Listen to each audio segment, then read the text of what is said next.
দেখো আমার বাবা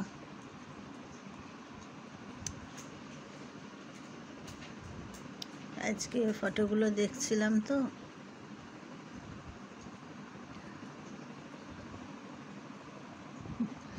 জামাটা সে কিছুতেই পরবে না। এই দেখো আমি 2010-এ তখন সিরিয়াল করার ভূত মাথায় চেপেছিল আমার। তো অডিশন দিয়েছিলাম, অডিশনে পাশও করেছিলাম, কিন্তু বাবা একদম ভূত নামিয়ে দিয়েছে।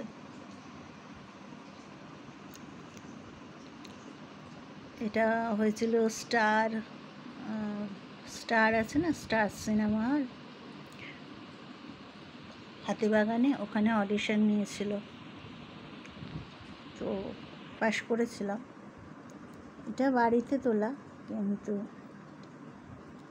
ওই অডিশন নেবে তখন কিছু ফটো চেয়েছিল, তখন এগুলো তোলা, দাদা তুলে দিয়েছিল এগুলো। আমাদের কাছে সেরকম ভালো ক্যামেরা ছিল না, দাদার কাছে মোটামুটি ছিল,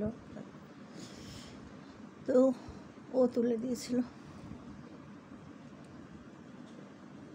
আর আমি ঝাপসা হয়ে যাচ্ছে।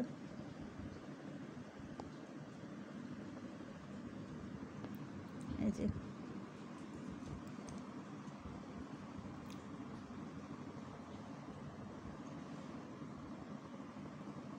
এটা আমার দাদা আর আমি।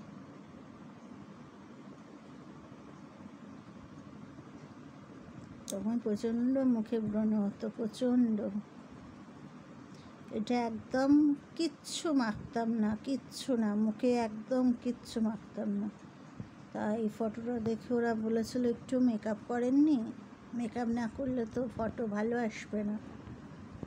আমি তখন মেকআপের কিছুই জানতাম না, সাজতামই না সেরকম, শুধু একটু কাজল পরার আর নেল পালিশ এই করতাম।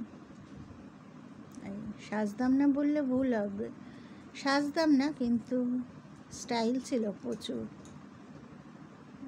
চশমা ছোটোবেলা থেকেই চশমা আমার, কিন্তু ওই চশমা পরবো না, এই ছিলাম আমি।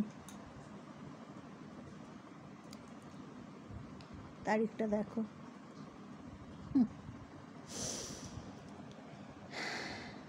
আর মায়ের ফটো একদমই তুলতো না, বাড়িতে তোলা মানে বাড়িতে একদমই ছাপোষা অবস্থায়, হঠাৎ করে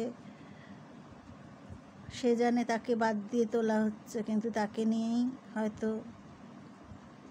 খুব কম ফটো আছে।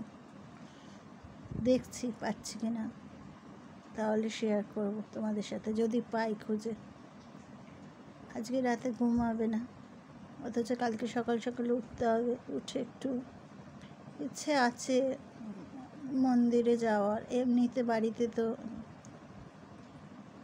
ফুলের মালা দিই, একটু মিষ্টি যা যা খেতে ভালোবাসে দিই। খুব কষ্ট হয় গো, খুব কষ্ট হয়। কষ্ট হতো না যদি কাছে কেউ থাকতো, সেরকম কেউ ভরসা দিতে পারতো, ভরসার হাতটা থাকতো, তাহলে কষ্ট হতো না। এগুলো সব 2010-এ তোলা। এটাও অনেক আগের ফটো। বাবা মা দুজনেই এখন